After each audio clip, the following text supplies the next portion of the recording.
Hello and welcome to Nutrition and Alternative Medicine. I'm JJ Flazanes, your host.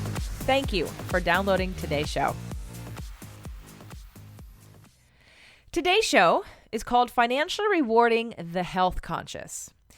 Don't you want somebody somewhere to say, hey, you're doing a good job. You're making healthy lifestyle choices by listening to nutrition and alternative medicine and making your food choices and your exercise and your meditation. You know what? Let's save you some money. Here's some money. Wouldn't you love that? Well, that's kind of what's happening. Today's show is brought to you by Health IQ, and we're going to interview the CEO today, Munjal Shah, because I want you to know what he's doing, because not only can it benefit you and protect your family, it could be awesome for the rest of the paradigm shift that we need to have in consciousness when it comes to health and insurances. And he's gonna go after all of them. So this is an awesome movement to be a part of, and I encourage you to be open-minded to it. Now, before we get started into the show, I also want to remind you, for those of you that have been listening, we've got a 30-day manifestation challenge. It's free, happening on February 1st. And what that is a group of us come together in a private Facebook group and hold each other accountable for doing the work. And the work is whatever you choose it to be. You have several options. You can choose meditation, journaling. You can choose exercise or grounding. You can choose a visualization or a hypnotherapy session. You can choose a inherited emotional DNA clearing. You can choose whatever works for you. But it's about keeping up that practice over that 30 days to increase and clear out your vibration, your frequency, so that you're actually in a place of receiving that which you've asked for. Because manifestation isn't just about the asking. You have to be in alignment with it to get it. So if you're interested, come over to jjflazanes.com, click on the free tools and resources, and join the group. If you have a different Facebook name than your email address, be sure to add that in the question when you try to get into the group, because it makes it really hard for us over here to guess who is who when those two things don't match. So, on to today's show. So this interview with Munjal Shah, who is the co-founder and CEO of Health IQ, has really 2 points to it. The first one is I want to know what your quiz score is. I took this quiz, and I'd be really, really interested to hear how everyone who listens to this show does, because it was an eye-opener for me. I missed a few questions. One of them was, and you'll hear on the show as we talk about it, 2 of them were sort of null and void in my opinion, but 2 of them were real. And I would have loved to have gone back and taken it again, but they always change. The questions just sort of change. So you get an understanding of like how health conscious are you really compared to the rest of the country. I think it's fascinating. And they do really big data. They've been collecting this information for a long time, and millions of people have taken this quiz. So if you're interested right now, come on over to healthiq.com/NAM for nutrition and alternative medicine, and take the quiz, get a quote. There's a resource page with data and the studies that they've found based on all of this work on what actually does make somebody more inclined to have a heart attack or have a shortened lifespan. It's fascinating. So again, that's healthiq.com/NAM.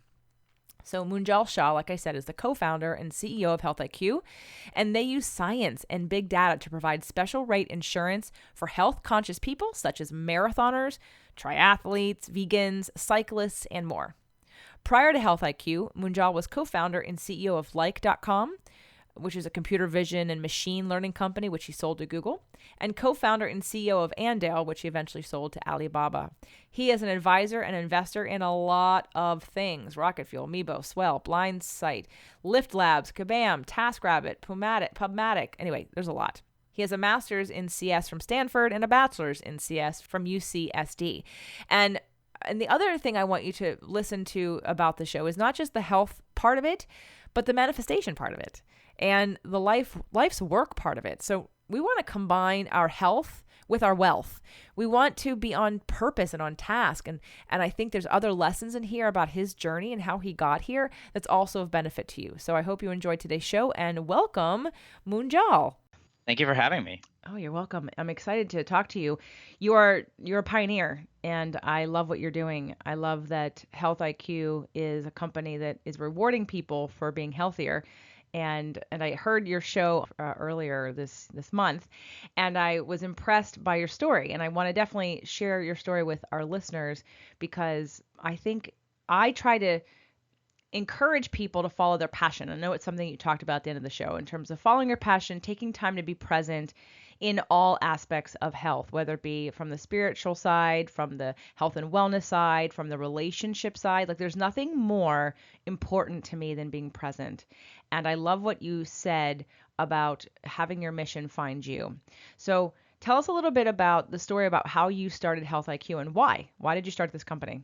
So I'm a serial entrepreneur. I always wanted to be an entrepreneur. I always wanted to create companies, and I spent most of my adult life trying to do that. And I finally reached kind of, a great milestone in something I had been seeking for 10 years, 80 hours a week, sort of thing. And that was I sold my company in 2010 to Google, and it was a shopping company that had used what's called computer vision technology. So we actually searched inside of photographs, looking at the color, shape, and pattern of a handbag or a dress, and we'd find you visually similar ones. And I was like, wow, this is great. This is what I always wanted. And the very next day, I had signed up for a 10K race, and I wasn't terribly healthy at that time or worked out a lot, but for some reason I forgot why I had signed up. And I went and ran it, and in the middle of it, I ended up with chest pains and ended up in the ER. And I was 37. I remember at the time, I was scared when it was going on and I was in the race, but I was also a little upset because I was thinking to myself, my God, I worked this hard for this long to reach this milestone, and now I'm gonna just keel over. Um, and there's a bit of a defiance, I guess, in my thought process there. And my father had his first heart attack in his mid 40s. Um, and it didn't end up being a heart attack, but it really woke me up, and I kind of rehabilitated myself, lost 40 pounds, changed my diet pretty substantially, and just realized that it was a lot of work. Like, it wasn't easy to give up not eating certain things. I had grown up with like the worst diet on the planet. I ate Pop Tarts and Apple Jacks and Frosted Flakes and cinnamon rolls since I was, 12. In fact, my mother moved here from abroad, and she just thought, oh my God, everything they make in America must be so awesome and healthy because these are the people that put the man on the moon. And so she's like, if it's in the grocery store in America, it's probably good for you. Like, that was literally her thought process. And so I ended up just, realizing that it took a lot of work and that being health conscious was effort. And after I lost the weight, I remember people would say things to me like, "Oh God, you're just one of those skinny Indian guys. Like, you don't really have to work at this, do you? You're just genetically lucky." And I'm like, actually, no. Like, you didn't know me 40 pounds ago. I'm only 5 feet 5. Like, 40 pounds on me is a lot of weight, Mm. and I have to work at this. And I realized the health conscious are really heroes in society. And over the last 20 years, while most of the country has gotten less healthy, there's actually a group of 40 million people that's really taken responsibility and gotten more and more healthy. And I thought, can we make more of these people by celebrating the people doing it right instead of harassing the people doing it wrong? I Like, love use a that. positive, aspirational metaphor instead of this kind of, harass and cajole metaphor. Yeah. And that became the foundation of the company. So you by this point you were like retired, semi-retired, looking for your next thing when you run the 10K and you had the chest pains. Were you in between? You'd sold your company to Google. Obviously, there was plenty of money there. And were you searching for the next thing, or did you know what you were doing, or how did that happen? I actually, this was the very next day, and so part of that deal was I had to work at Google for a while to transition, and so I was working there. But then after that, after about another year, I left Google, and my kids at the time were young. So my daughter was, I think when I left, she was like 3, 3.5, and my son was about 4 years older than that. And I just thought, oh, I'll spend a lot of time hanging out with them, and spending time with them while I also just explore what's next for me. And I always thought, oh, I got to find what I want to do next. And then it dawned on me one day. Actually, I took a health class because I was just interested, and um, I loved it so much. I remember the first day, my wife was like, "Oh God, they gave you that much homework?" And I was like, "No, actually, I'm 8 chapters ahead." And she's like, "What?" And I'm like, "It was so interesting. I just kept reading and reading, and I realized kind of I hadn't found my next passion; it had found me." Munjal, I took the quiz and I want to ask you lots about this company, but I have to ask your birth sign. What's your birthday? Don't take me your year. Just tell me your birthday and your your month? Oh, I was born on the 4th of July. You're my dad's birthday. You're a Cancer. Oh, yay. That makes me happy. You don't know anything more about your astrology, do you? I don't. Okay. I must say it is a big thing amongst certain people of Indian descent, but not with me. Okay. No, well, it is with me. It is with me. For me, it's a marker of personality. And not just the fact that you're a Cancer, but the rest of what would be in your chart. So, like your moon sign would tell me how you process emotion, which would be very interesting for me to know because thinking of your personality thus far at 37, having sold a company, that was your first company that you sold, or second or third? I had sold one before to Alibaba, but this was a much more, this was more successful than the last one by a long shot. So it's interesting that there's a huge work ethic, right, in terms of your expectations, your what you manifest in your life in terms of work and money. So I'm really curious to see what if you think if anything was a disconnect. And I don't mean that in a negative way. It's we all get messages when we get them. It's our life lessons. We're really strong in certain areas and then other areas we lack until we have some kind of contrast. For you it was this race and then all of a sudden you turn the corner of sort of health. Like you understood about like prevention and understanding that people who take your quiz or who come to the site like pretty much are people who are doing something. Like they understand that if they take better care of themselves, they'll have a better lifespan. You started this company, so I want to know where was the disconnect for you, do you think, or where was your focus? Did you have sort of a driving pressure to get something accomplished with that when your friends told you or your wife or whomever said, oh, you should eat better or whatever, and you're like, yeah. Yeah, that's exactly how it was. I mean, I remember they would tell me, they'd be like, you have young kids, like, why don't you take care of yourself? You're burning the candle at both ends. And honestly, all that did was make me feel bad about myself. Like that's where I came to this realization that this harassing and cajoling the person on the couch to get off the couch and care is almost a fool's errand that is counterproductive. And that instead we have to use a more positive aspirational metaphor of just highlighting the people that have done it in order to inspire others in a positive way rather than kind of in a negative way. But you're right, there was a disconnect. I don't know, how I lived with that disconnect. Some of it was just ignorance. I remember the other day, this was like 3 years ago. I'm like, oh, I'm gonna have a gin and tonic, and somebody was like, do you know how much sugar is in a gin and tonic? And I'm like, no, it's like club soda. It's just water with bubbles, right? And they're like, no, it's like 7 Up. And I'm like, what? And some of it's just ignorance. I had never looked at the back of a can of tonic water, honestly, because I'd always ordered it at a bar or a restaurant. I had never actually made it at home.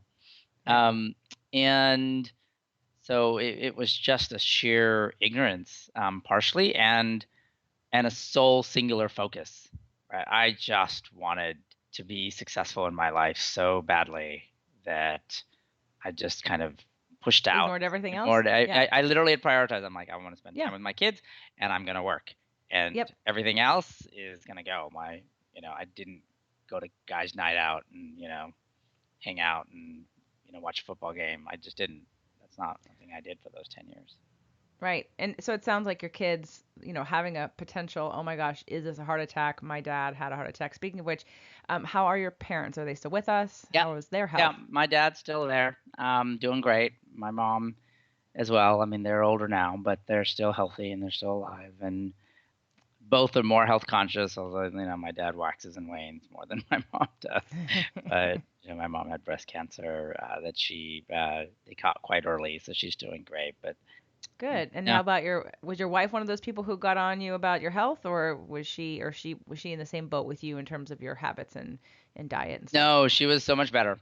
In fact, she had turned the corner well before I did, but it was interesting that I hadn't turned the corner yet.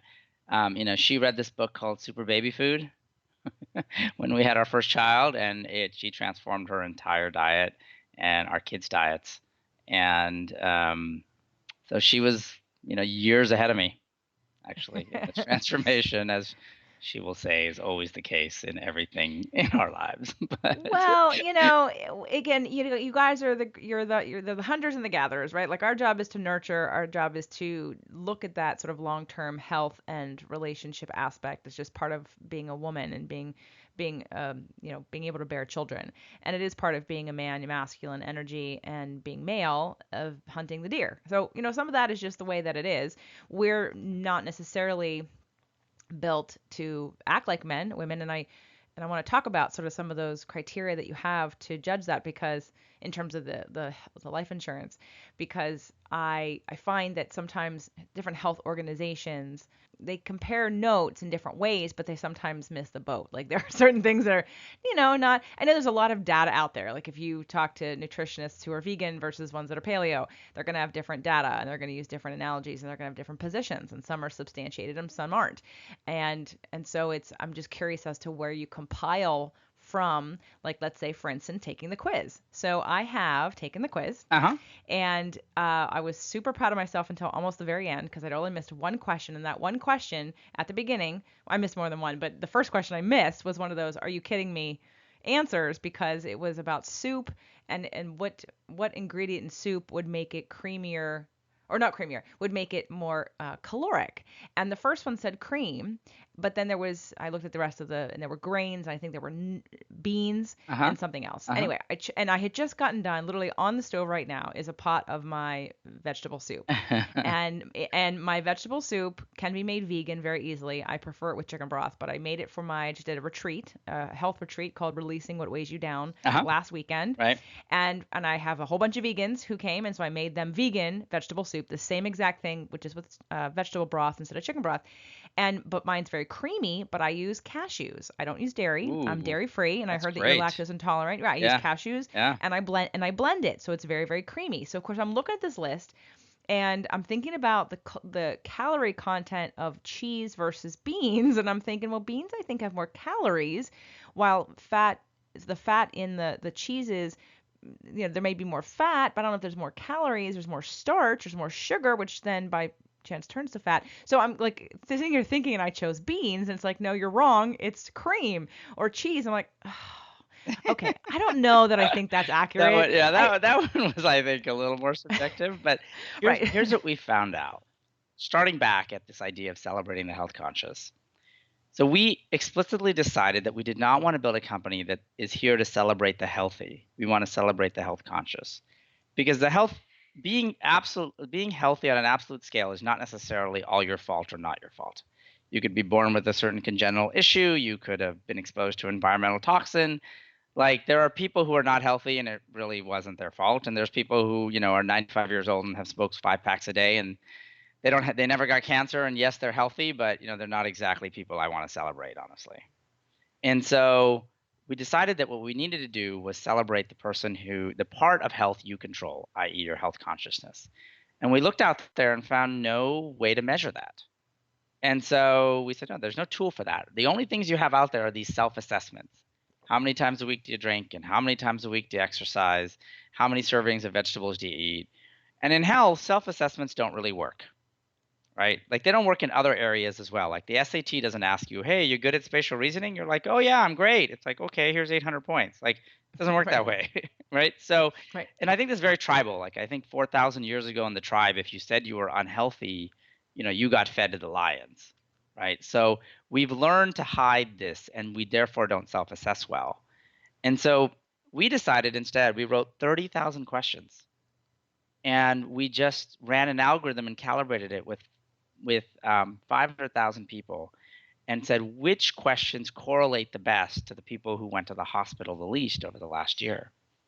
So we didn't even try to get smart. We didn't say, well, this piece of knowledge is the most important for maintaining this health. We literally said, what are the pieces of knowledge that the people who seem to have the best health and the most health conscious really know the most? And what we found were about 3,000 questions, and the current quiz pulls 30 questions at random from that 3,000.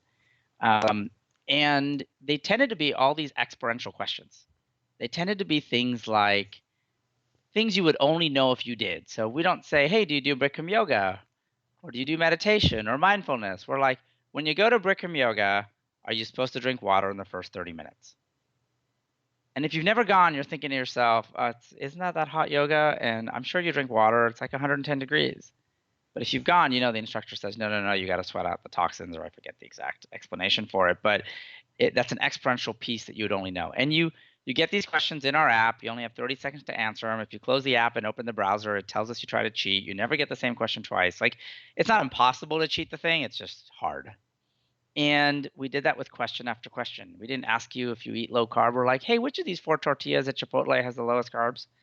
Because no matter how many of us try to eat at home and eat well, like invariably you're going to end up at some, restaurant like that with family, and you're going to have to eat your way around a bad menu.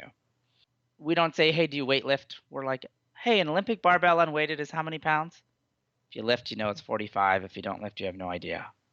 And so we found that these deep experiential kind of pieces of knowledge, what they did in the end is they told us who are the people who really have taken responsibility and taken the time to try to learn. And that deep knowledge was basically symbolic of that responsibility. And it may not be that that knowledge is right explicitly or right long term, meaning it might be right today and then we have a new study coming out that changes that. But Right. these are the same people. If they took the time to learn this, they're going to take the time to learn the new change too. And so that's how we developed Health IQ. And then, now millions of people have taken it. And we're actually starting to put together some neat research.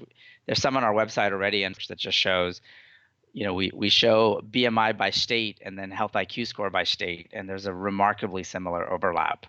We can, show a number of other factors. We're actually now looking at Health IQ scores by zip code, comparing it to income.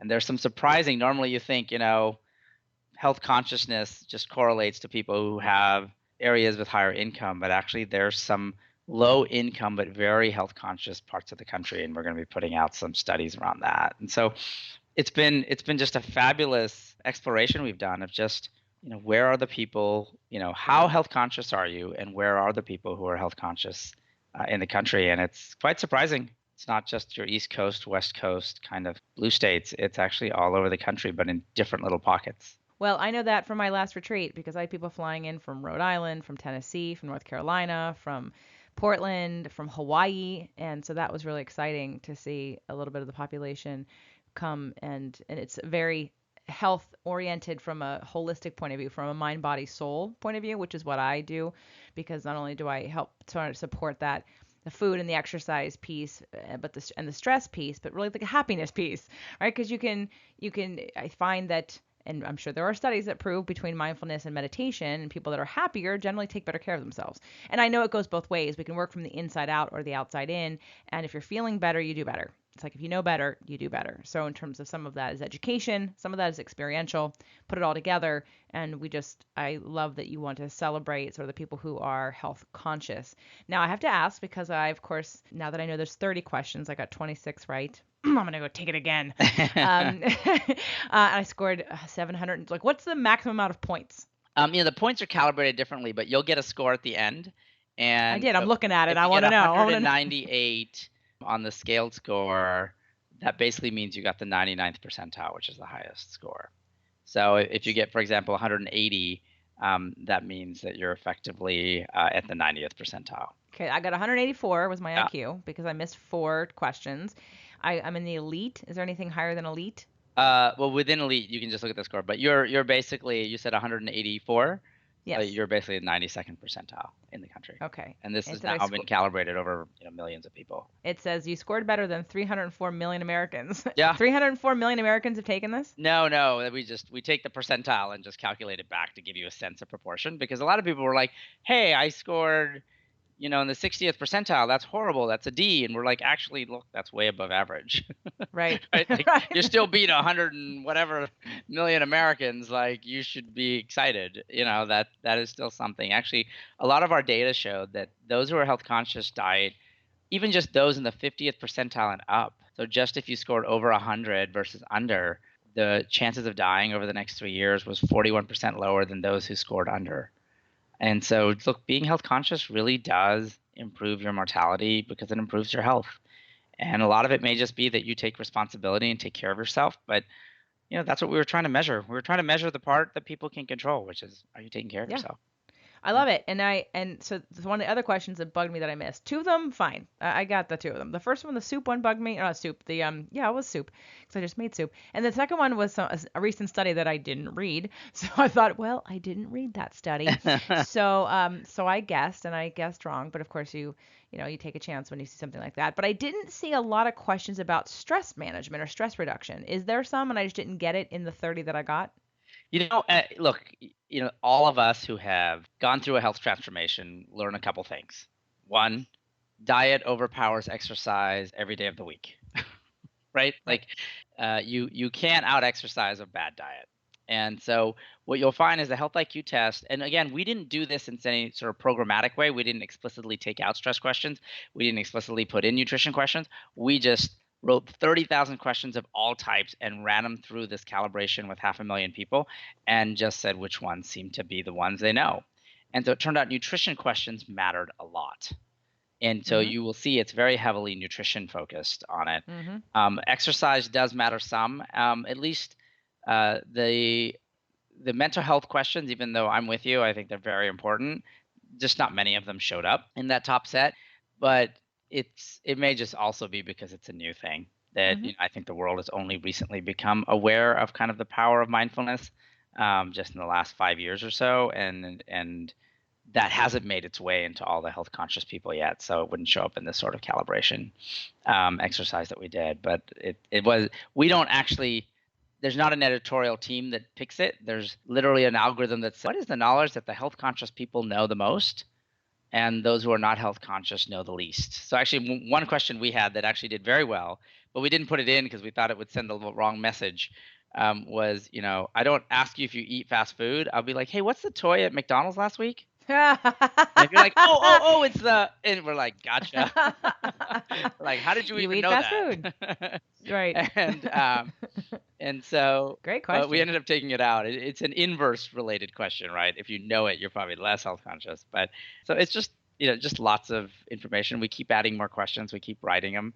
And then we also have quizzes you can take every single day. There's a new quiz that comes out, and every quiz gives you the right answer after you answer the question. And so you can always kind of what we call micro learning. You'll just learn along the way just while you're being quizzed.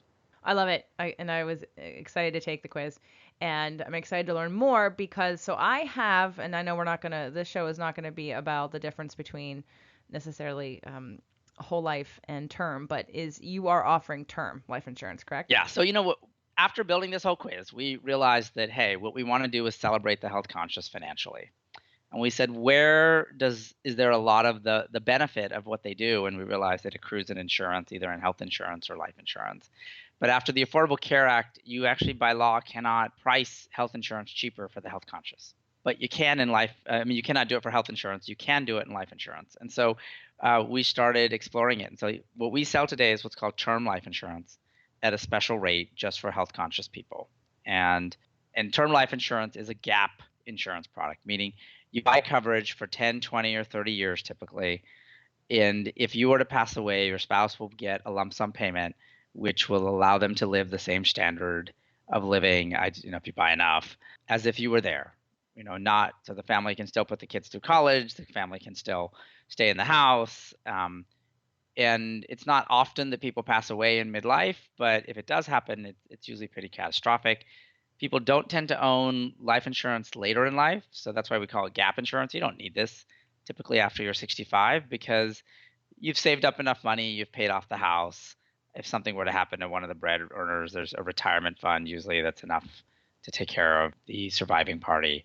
And so when you first have kids and you don't have a nest egg and you need both incomes to make it, or you should certainly get some coverage to ensure continuity and ensure the family has the resources it needs if something unfortunate were to happen. And some people don't like to think about it, frankly. They're like, I don't Well, want to but think about it, but a yeah.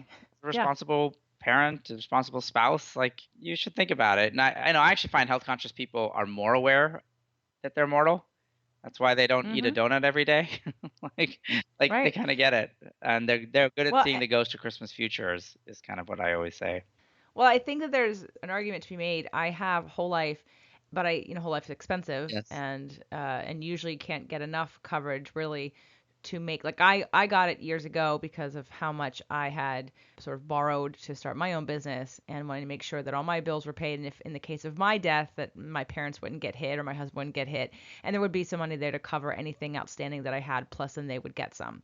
And that's why I had started, and it became also a vehicle for me to put some money in to save as well and accrue and then just get it back later. But I didn't do term at the time because I wanted to build up sort of that number in the whole life. But there's a certain point in which it's just too Right. expensive really to keep doing that, where term makes a lot of sense. And I hadn't done term because, well, at the time, again, like I said, I was really focused on that. But this makes a lot of sense. I can't wait to get my quote to see what it would cost in the different levels. And I have a question about that. So let's say I get my quote.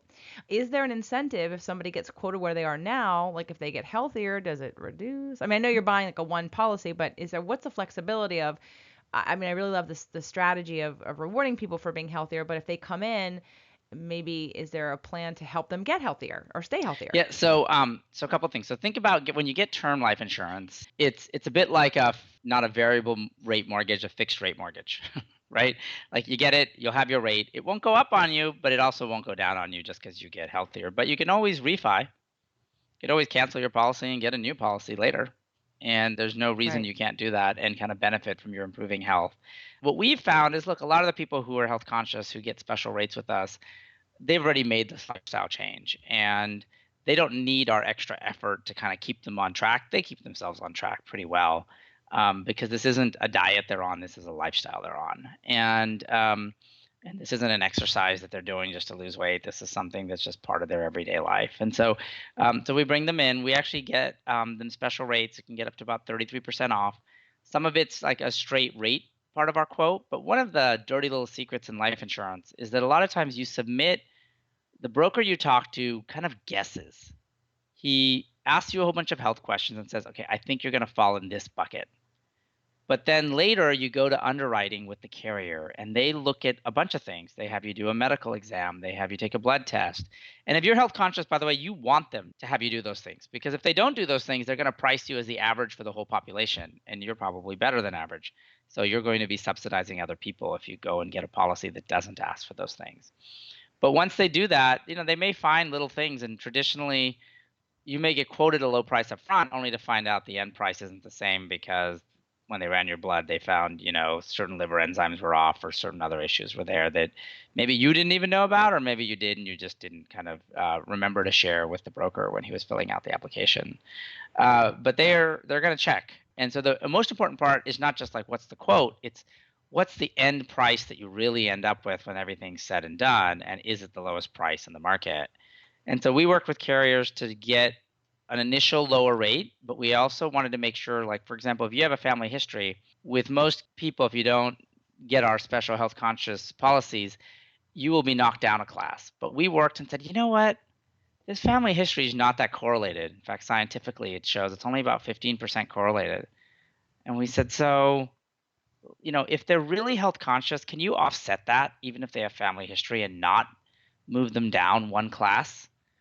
And each class is basically an increase of 25% in your rate. And so we got that for our health conscious folks. Our marathon runners have typically low resting heart rates, and they were getting penalized. It was like, well, your heart's beating so slow, there must be something wrong electrically. And so we went to them and said, no, don't penalize these guys. Their heart's just beating really slow because they run a whole lot.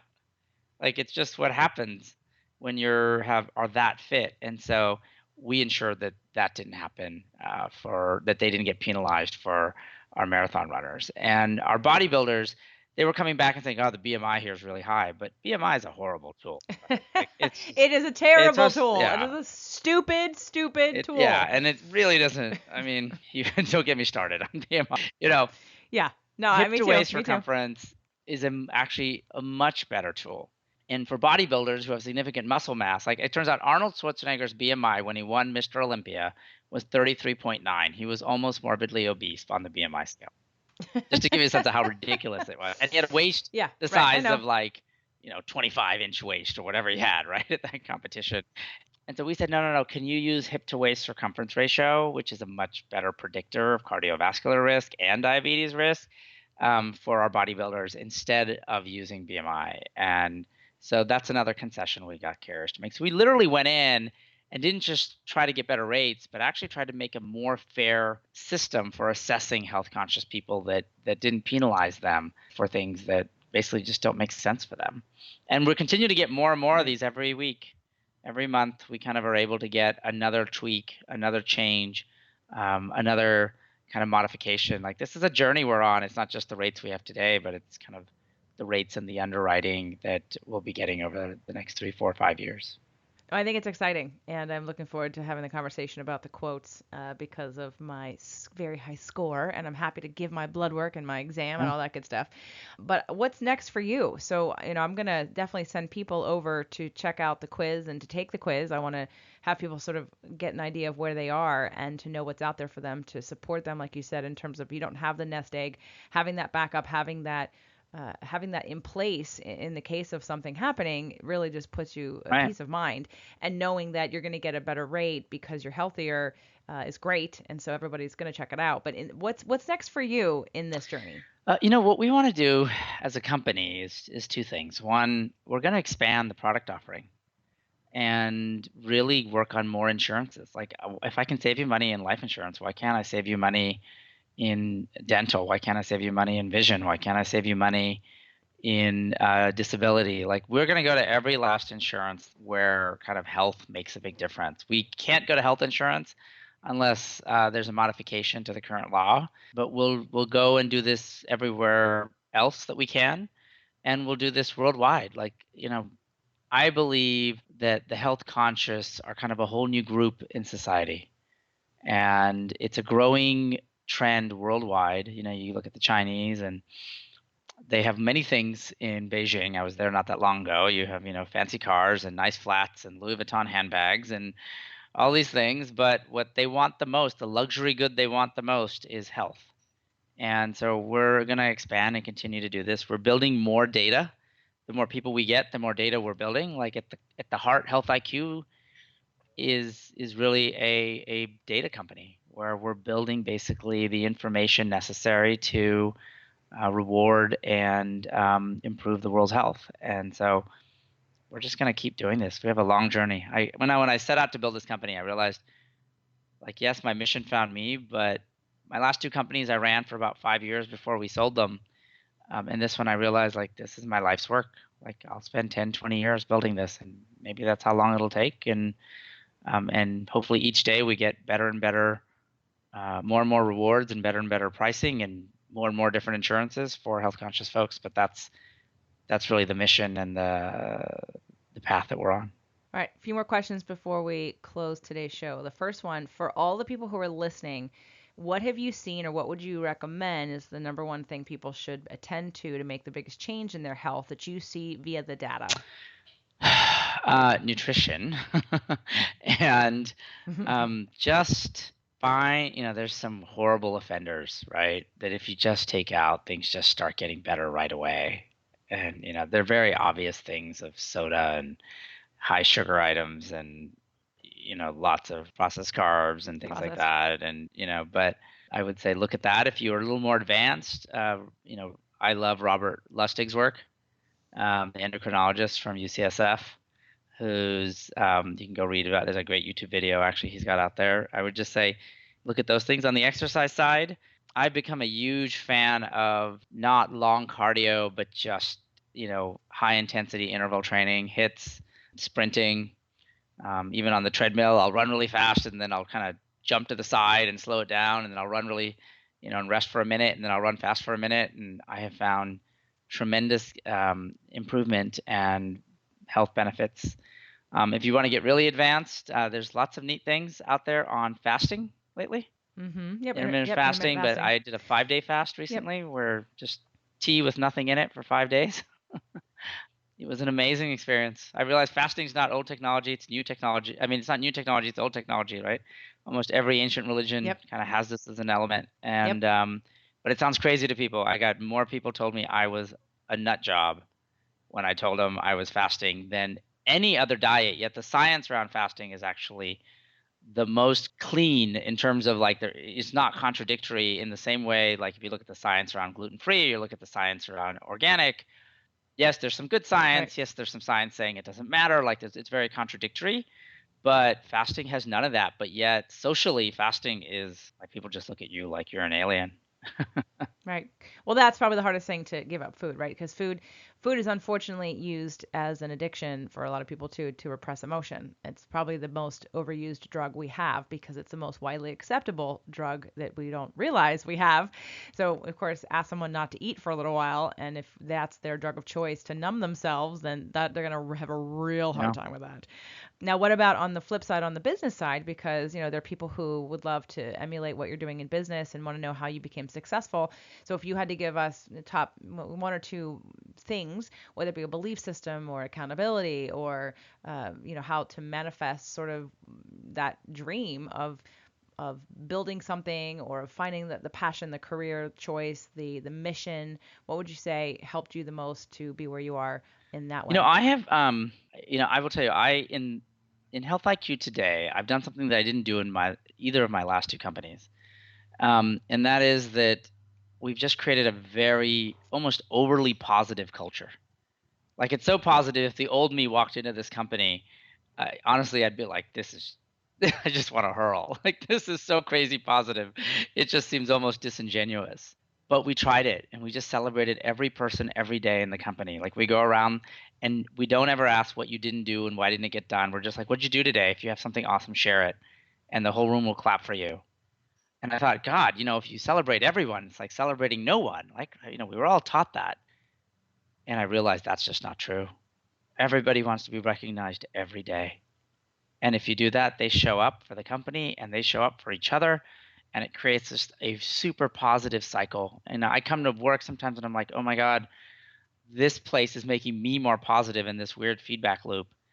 And so I'd say you think there's a limit, you think there's value to being a devil's advocate or to pointing out what might go wrong with a plan. You know what? The whole world is your devil's advocate, honestly. Mm-hmm. And I have found that the power of just recognizing and celebrating is way stronger than even I knew it was. And so that I would say, see if you could build a world like that. So we literally get together every day. We go around the whole company. Company's about 150 people. We do it really fast, like 25 minutes, and everybody throws out one number. Customer service agent maybe like, I answered 342 emails today, and a salesperson will be like, I sold 52 policies today, or whatever it is. And if it's over a certain threshold, we all clap because we know that's a hard threshold to reach. And so that positivity just resonates in a way that even I had never fully experienced before. It's not that we're being unrealistic. It's just that we've decided that there's this tremendous power to celebration and celebrating the positive. We never ask people, why didn't you do this? How come that didn't get done? We just say, oh, well, if we just celebrate the people doing it right, maybe everybody else will try harder to be the one we're clapping for tomorrow, even if we don't say a word. So that's Yeah. one part. I'd say the second part is really something that, I say to a lot of entrepreneurs, which is simply just be more interested in being successful than in being right, and you will be successful. And so much of what we try to do in the world is imprint our vision of what the world should be on it, which we do need to have. Mm-hmm. Like it's called having vision. Like you have vision for how the world will be a better place if your company, your nonprofit, your community initiative succeeds. But at the same time, usually you have to modify it some. You think X is kind of what you should bring to the world, and the world goes, well, I like X, but maybe if you twist it a little and turn it into Y, that'd be a lot better. And that flexibility is so important. And by the way, everybody has it. It's just usually they have it when it's clear the thing's about to fail. Like I say, we call this pivoting in startups. Everybody pivots. They usually pivot, when they're down to 1 month of cash. Like that's not called pivoting. That's like you had no choice. The key is to pivot Right. early. As soon as you hear feedback from customers and or others that you're surveying that you're not kind of got it quite right. And so, but to do that, there's this weird, odd duality of you have to have the conviction and the strength um, to say this is what I'm going to do and I'm going to change the world. And then you have to be a beginner again and have the humility to be like, oops, I didn't quite get it right. I got to change. And usually, Yep. very few people can do both of those things. They are either more the second and they're constantly changing because, oh, well, John said I should do that. And then I met Will, and Will said I should do that, and I met Tom, and Tom said I should do that, and like every time you meet them, they change their mind. And then you get the other person who's the obstinate person who said, no, this is what I'm going to do, and they waste 10 years of their life on something that's never going to happen. So, I always say the advice is worth only what you paid for it, which is zero in this case. But you know, Well, no, I know. I think no, I think those are very wise, and it resonated with everything that's going on for me. Like I said, I just held the first retreat, and there's two more already on the books, and I held the space. I sort of had this idea and this vision of like you're talking about, you get feedback from your audience or from the people that you serve, and that's exactly what happened. I got feedback from the audience that I serve, and I created something to support their growth based on what it was that they needed. And then we got down to sort of the nitty gritty of even the scheduling and what process was going to go when. I stayed completely open. I've never held a space physically, energetically that big before myself. And it was a really interesting experience because I stayed fluid, I stayed flexible, even though I had a goal in mind, which was to help people have transformation and to have these realizations. And so, but it is hard to do because I think you have to, for yourself as the business owner or as the person even holding the space for your family, sort of have to clean yourself up first. You have to take responsibility for being that really clean, strong, resilient vessel to be able to do that for others, whether it be for health reasons or whether it be for business reasons. Because if we're constantly trying to, like you said in the very beginning of this show, if we're attacking people for not being healthy, it doesn't make them want to get healthy. So we have to be that example that we want people to model after. And so I think that's brilliant because people who are going to listen to this are going to not only care about their health, but they care about their wealth. And they both go hand in hand, and there isn't a disconnect really when we put them all together because it's about forward thinking and balancing that out with being present, being flexible, being resilient. And the most important piece, I think, is also what you were alluding to in terms of your company, being appreciative and being in the moment and having gratitude and celebrating. For us, when I do a 30-day manifestation challenge. It's a free 30-day group that people join every couple months. The next one's in February, and we practice anything from a gratitude journal to an appreciation list to some kind of meditation every day. But it really is about celebrating on some level your life or the fact that something good happened. And I think that is the magic for both a satisfying result, manifesting something good, and a good feeling in the moment. And those two things, of course, will keep us all very healthy because when you feel good, you do good. So, Manjula, it has been such a pleasure to interview you today and to share your wisdom with others and to share Health IQ with others. I think what you're doing is amazing. I look forward to getting my quote. I look forward to having a term life insurance with Health IQ and to continuing to be one of those 40 million people who are hoping to lead the tribe, if you will. Hey, well, thank you so much for having me. It's been so much fun. Thank you. And as a reminder, today's show was brought to you by Health IQ, giving healthy people lower rates on term life insurance. Make sure to check out your free quote and take the health quiz. Go to healthiq.com/NAM.